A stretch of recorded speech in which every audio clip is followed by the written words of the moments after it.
지난 시간 우리처럼 주님의 마지막 자리를 살폈고요. 오늘은 주님이 숨지시니라, 이런 말씀으로 46절이 마무리를 짓고 있어요. 이 말씀을 하신 후 숨지시니라. 오늘 주님이 숨지시는 그 현장을 성경을 통해서 우리도 함께 마주대하기 원합니다. 임종의 순간이지요. 저도 우리 어머니 돌아가실 때 임종의 순간에 가서 어머니와 함께 기도하고 어머니가 하시고 싶은 이야기를 잘 들었던 기억이 납니다. 벌써 10년이 지났는데도 아직도 생생하게 제 머릿속에, 제 마음속에 자리 잡혀 있어요.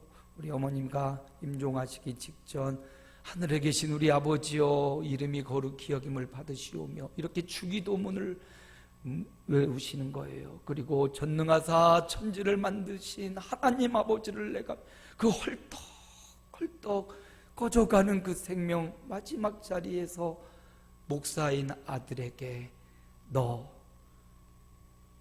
주님이 하신 기도처럼 기도하는 종이 되어라.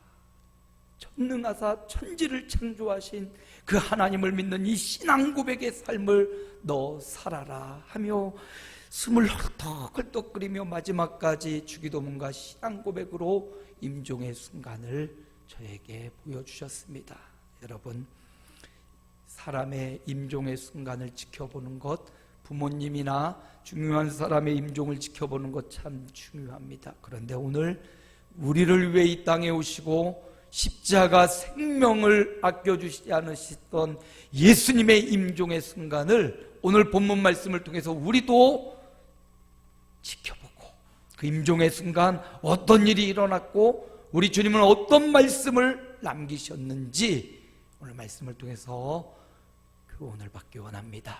그래서 말씀의 제목을 주님이 숨지실 때, 원래 본문이 48절까지 계속 쭉 이어지는데 두 부분으로 나눴어요. 그래서 오늘은 주님이 숨지실 때 일어난 현상들, 그리고 다음 주는 주님이 숨지실 때 임종을 지킨 그 사람들, 세 종류의 사람들을 살펴보려고 합니다. 먼저 오늘 주님이 숨지실 때 어떤 일이 일어났는가, 본문 말씀을 보니까 넘겨주세요. 네, 본문 말씀 44절 함께 읽습니다. 때가 제6시쯤 되어 해가 빛을 잃고 온 땅에 어둠이 임하여 제9시까지 계속하며, 예수님은요 유대인의 시간 제3시에 십자가에 못 박혔어요. 유대인 시간 제3시는요 유대인들은 해 뜨는 시간을 1시라고 생각하거든요. 그래서 9시 정도에 예수님이 못 박혔어요. 3시에 못을 박히고 6시쯤 되니까, 6시면 12시예요. 우리 시간으로 12시, 대낮이죠.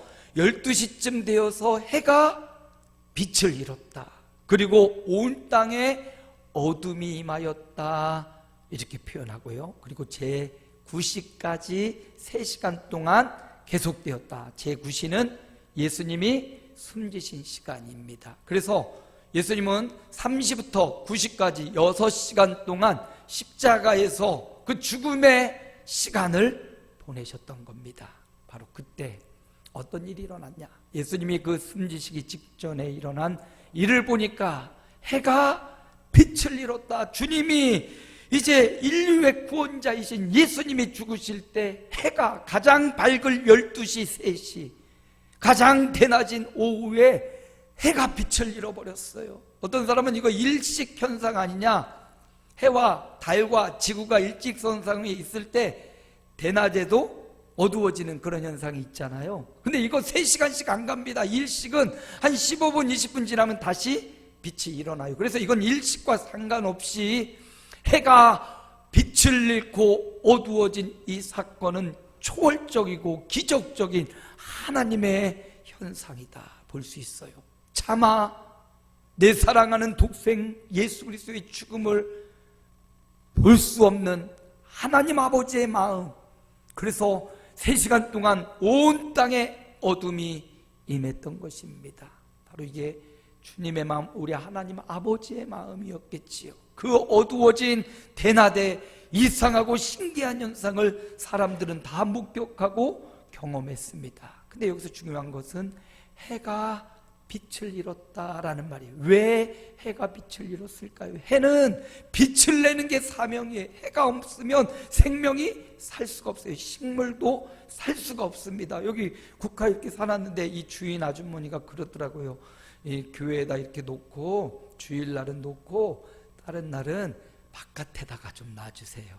햇빛 좀 보게 해주세요. 그래야 몽우리가 확 필 거라고 말하더라고요. 그래서 오늘 예배 끝나면 바로 골이 들어서 1층에 내려놓고 물을 흠뻑 주려고 합니다. 식물도 햇빛을 봐야 자라지요. 사람도 햇빛을 보지 않으면 우울증 걸립니다. 그래서 여러분, 우울하고 그럴 때 우울하면 우울할수록 더 천막을 치고 막 커튼을 치는데 그러면 안 돼요. 우울한 마음이 들고 그럴 때 창문을 열고요, 오히려 힘써서 밖에 나가서 햇빛을 좀 보잖아요. 그럼 사람이 밝아져요. 어두움 가운데 계속 있으면요 더 흑암으로 떨어집니다. 밝은 데로 나가야 되고요, 빛을 봐야 됩니다. 근데 여기 해가 빛을 잃었대요. 우리 예수님이 죽으시는 그 순간, 숨지시는 순간 빛이 잃었다. 이 말은 성경에 보면 주님은 늘 이렇게 말씀하셨습니다. 내가 세상의 빛이라.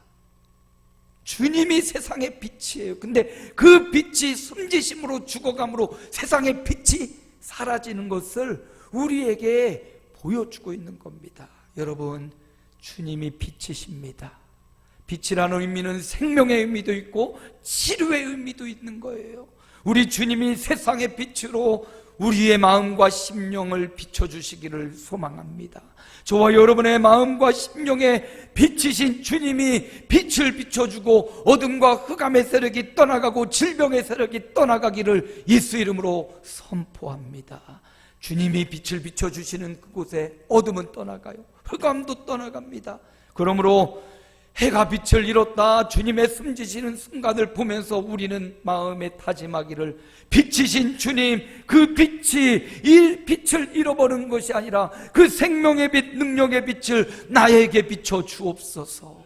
우리 가정에 비춰 주옵소서. 내 남편과 내 아이들에게 비춰 주옵소서. 세상과 흑암의 세력, 악한 세력이 넘보지 못하도록 주님의 빛을 비춰 주옵소서. 내가 분초마다 우리 자녀들 따라다닐 수 없고 지켜볼 수 없어요. 세상이 참 험하고 악한 세상이라 얼마나 불안하고 초조합니까? 그렇지만 하나님 앞에, 빛이신 주님 앞에 우리 자녀들이 가는 그곳마다 일거수일투족 우리 주님의 빛을 비춰달라고 우리가 기도할 때, 빛을 사모하고 빛이신 주님을 기뻐하고 맞이할 때 주님의 빛은 저와 여러분에게, 우리 자녀들의 삶 위에 빛을 비춰 주실 겁니다. 흑암과 어둠의 세력, 악한 세력은 떠나갈 것입니다. 주님 숨지실 때 해가 빛을 잃었어요. 오늘 이 시간 저와 여러분의 마음에 빛이신 주님, 해가 빛을 잃어버리는 것이 아니라 그 빛이 내 삶 가운데, 내 인생 가운데, 내 꿈 가운데 빛을 비춰 주옵소서 기도하는 주일이 되시기를 축복합니다. 골로새서는 이런 표현을 합니다. 함께 읽어봅니다. 그가 우리를 흑암의 권세에서 건져내사 그의 사랑의 아들의 나라로 옮기셨으니, 하나님은 우리를 흑암 가운데, 어두움 가운데, 질병 가운데, 죄악 가운데 내버려 두길 원치 않으십니다. 오히려 그 흑암의 권세, 악한 영의 권세에서 건져내가지고 그의 사랑의 아들의 나라로 옮기시는 것, 이게 바로 하나님의 목적이고, 이 일을 위해서 예수님은 빛으로 오셨습니다. 흑암 가운데 빛으로 오신 겁니다. 그러므로 흑암 가운데, 어둠 가운데 빛으로 오신 주님의 빛을 우리 삶에, 내 삶에, 우리 교회에 비춰달라고 기도하는 저와 여러분 되기를 축복합니다. 간절한 마음의 소원을 두고 우리 자녀들을 위해서, 예수가 하나님의 아들이심을 발견하지 못하고 방황하는 영혼들을 위해서, 어둠 가운데 무엇이 진리고 무엇이 생명인지도 모르고 헤매 있는 사단의 권세 아래 있는 자들, 그들을 바라보면서 긍휼한 마음으로 하나님의 빛을 저 생명에게 비춰달라고 이게 저와 여러분의 마지막까지의 기도가 되기를. 나에게 빛을 비춰주신 하나님, 우리 가정에, 우리 자녀들에게도, 우리의 자손들에게도 이 빛을 비춰달라고 기도하는 저와 여러분 되기를 소망합니다. 두 번째, 주님이 숨지실 때 또 이런 현상이 일어납니다. 45절이에요. 함께 읽습니다. 성소의 휘장이 한가운데가 찢어지더라. 성소, 그 당시에 성전에는 뜰이 있고 성전이 있는데 성전 안도 두 부분으로 나뉘어졌어요. 한 부분은 성소고 또 한 부분은 지성소입니다. 근데 성소와 지성소 사이에는 휘장으로 짠 아주 암막 커튼보다 더 두꺼운 천으로 탁 가로막혀 있었어요. 성소에는 금증대가 있고 떡상도 있고 분향단이 있었어요. 근데 그 지성소 안에는 법궤가 있고 법궤 위에 속죄소가 있고 법궤 안에는 아론의 쌍난 지팡이, 만나 항아리, 십계명 돌판이 들어있었거든요. 근데 성소와 지성소 사이에 이 가림막이 있어서 아무나 누구든 이 성소, 지성소로 들어갈 수가 없었습니다. 들어가면 죽어요. 제사장들조차 그곳에 함부로 들어가면 죽어요.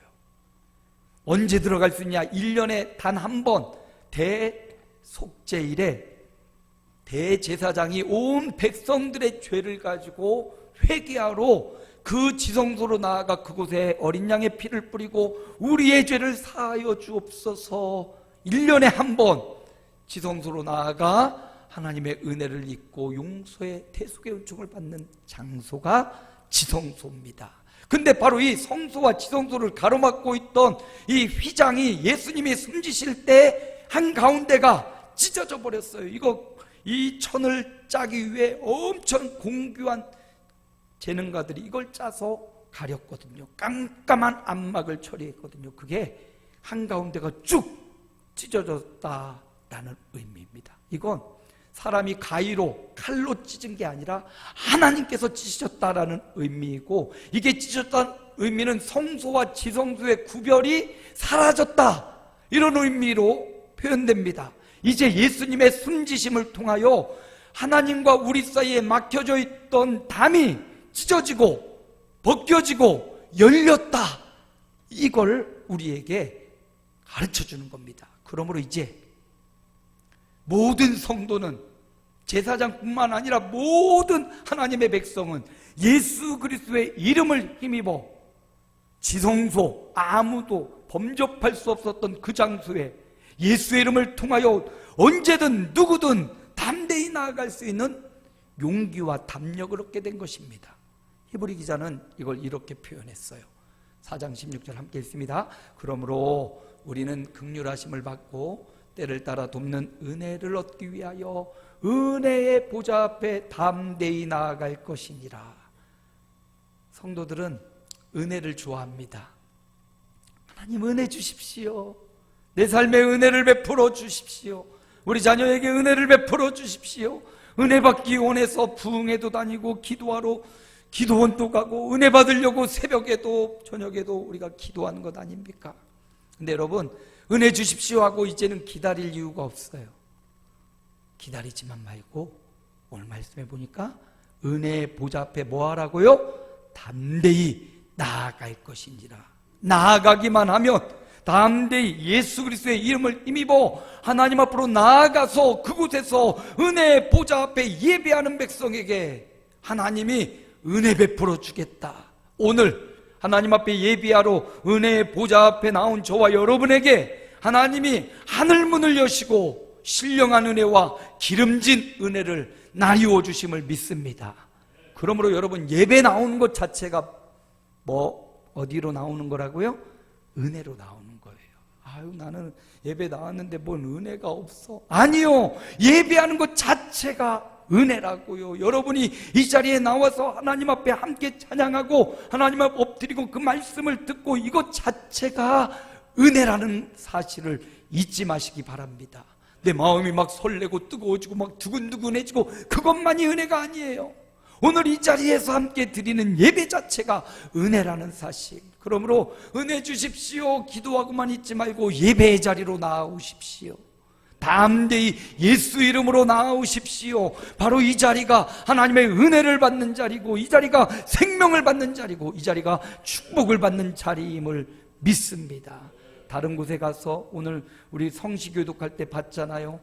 사람을 의존하는 것이나 고관을, 높은 자리에 있는 사람을 의지하는 것보다 하나님을 의지하는 것이 힘이고 능력이다 말씀하셨어요. 왜? 하나님 우리의 도움이시니까. 때로는 능력 있는 사람, 연고를 찾고 인맥을 찾고 혈육을 찾아서 하나 얻어보려고 힘쓰고 애쓰지만 하나님이 허락하지 않으면 인맥도 아버지의 힘이나 혈육의 힘도 소용이 없다는 사실 기억하시고, 은혜의 보좌 앞에 나와, 하나님의 은혜의 보좌 앞에 나와 예비하는 저와 여러분에게 내리시는 하나님의 은혜, 그 은혜로 충만하시기를 축원합니다. 하나님께는요, 쌓아두신 은혜가 있고 베푸신 은혜가 있대요. 한 사람 한 사람을 향해서 주시려고 쌓아둔 은혜가 있고 이미 베푸신 은혜가 있다고 말씀하십니다. 그런데 여러분, 하나님이 저와 여러분을 위해 쌓아둔 은혜를 그냥 거기에 쌓아두고 끝내지 마시고 하나님 앞에 담대히 나와 예비함으로 그 쌓아둔 은혜가 베푸신 은혜가 되어서 하늘에 쌓여있고, 은혜가 그냥 하늘에만 쌓여있고 그리고 죽으면 얼마나 불행합니까? 나를 위해 쌓아두신 그 은혜가 내 삶에 베풀어진 은혜가 되도록 어떻게 해야 돼요? 은혜의 보좌 앞에 담대히 나와 하나님을 예비하고 하나님 앞에 엎드리고 기도하고 하나님을 믿는 믿음의 표현, 은혜의 보좌 앞에 나아가시기를 축원합니다. 주일 성수는 성도의 세례교인의 의무예요. 의무. 장로님의 의무 아니에요. 목사님의 의무도 아니고요, 세례교인의 의무예요. 코로나가 지나면서 주일 성수 개념이 너무 우리 한국교회가 무너졌어요. 주일 성수해야 됩니다. 생명을 걸고 주일을 지켜요. 왜? 은혜의 자리니까. 은혜의 자리니까. 주님 숨지실 때 성소 휘장이 찢어졌다는 사실을 통해서 우리는 누구나 다 은혜의 자리로 나아갈 수 있는 담력을 얻었어요. 근데 그 은혜의 자리가 아니라 다른 자리로 가고 있어요. 은혜의 자리로 나아가 주님 베푸시는 수많은 은혜를 경험하고 누리는 저와 여러분 되시기를 축복합니다.